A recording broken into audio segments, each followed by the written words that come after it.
Konbanwa minasan, hisashiburi desu ne, for people who don't speak Japanese.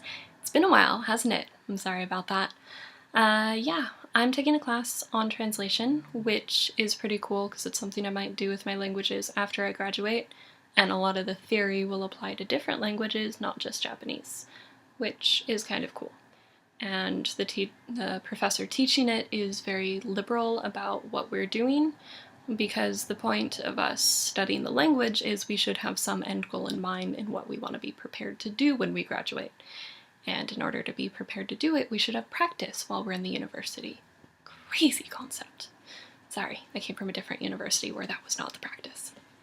So what's interesting to me is that the theory on translation that we're started out with is an essay by Walter Benjamin, who was somebody around World War II who wrote in Germany in German.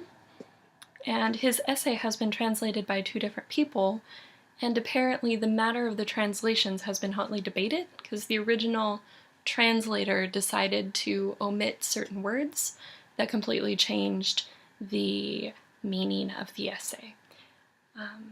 I'm not going to go into it because that was 2 days ago and my mind is not very clear, but if you type in Walter Benjamin and translation, you should be able to pull it up and you can compare the two translations and see some of the arguments for and against them.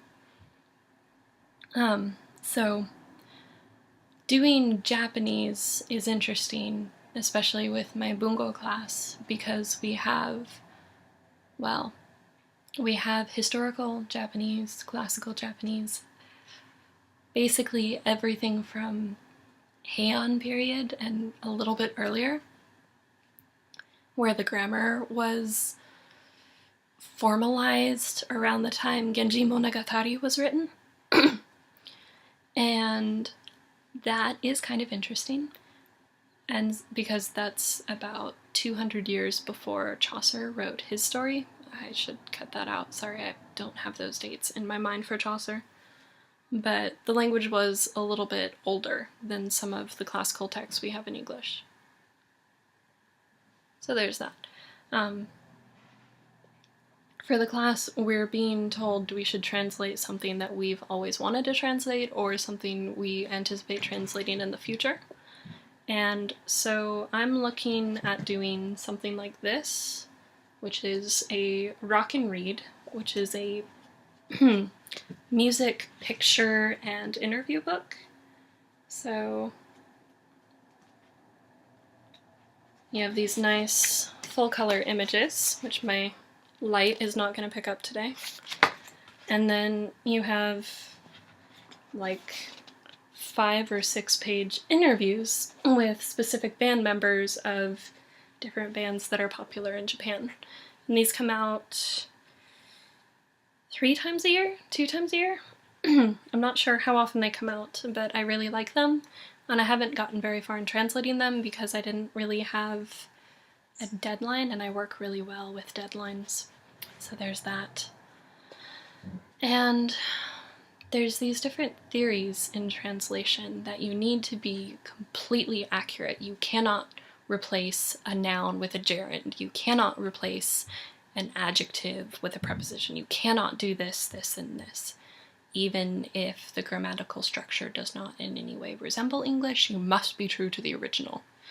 And then you have the opposite side, which is the mysticism and the spiritualism side, which is we owe it to the author to transcend language and discover their meaning and be true to the author's meaning. And if that means that you're not being exactly true to what they exactly said, so be it, because in the art of translating, you are moving from the original language into the target language, and in between the two is the perfect language that exists. And if you want to hear more about that babble, you can look at